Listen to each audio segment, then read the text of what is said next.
Data is a powerful tool in the fight to eradicate polio.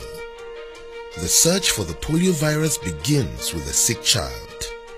One day, Amina wakes up unable to move her arm and leg. She is showing symptoms of acute flaccid paralysis.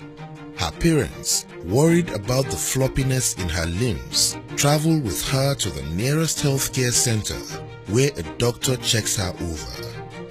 Each case of acute flaccid paralysis acts as a signal to the global polio surveillance system that polio might be circulating.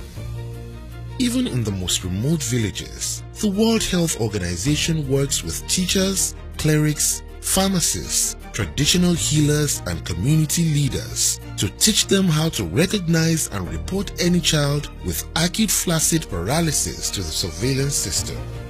But not every case of acute flaccid paralysis is caused by polio. Next, the surveillance system needs to find out whether Amina's paralysis was caused by the virus. Because polio lives in the intestine, the health worker collects 2 stool samples from Amina. They then package them safely and send them to a laboratory.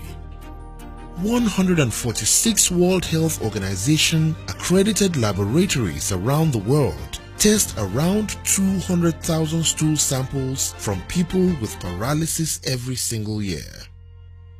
From this vigilant testing, 99.99% of stool samples come back negative for polio. But that tiny fraction of positive results tells the World Health Organization where the virus is hiding.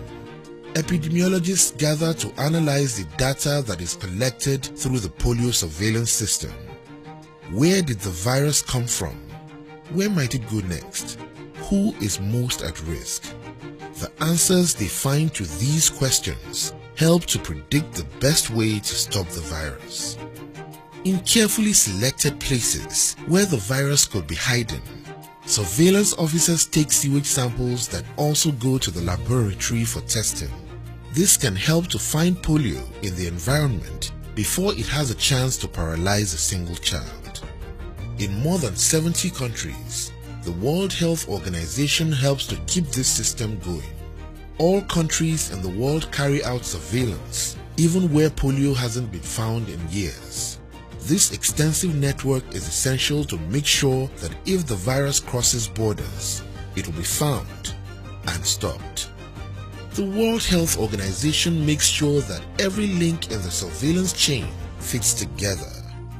It is the information that results from a well-functioning surveillance system that lets experts know when and where vaccination campaigns are urgently needed.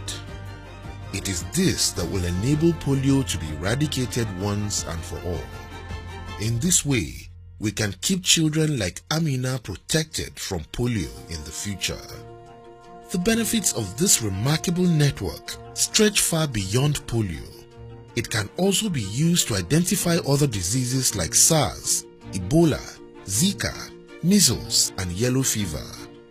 The work of thousands of people make the polio surveillance system the most extensive of its kind. From the most remote villages to conflict zones to huge cities, they find and stop the polio virus wherever it exists. Find out more about the global drive to eradicate polio at www.polioeradication.org.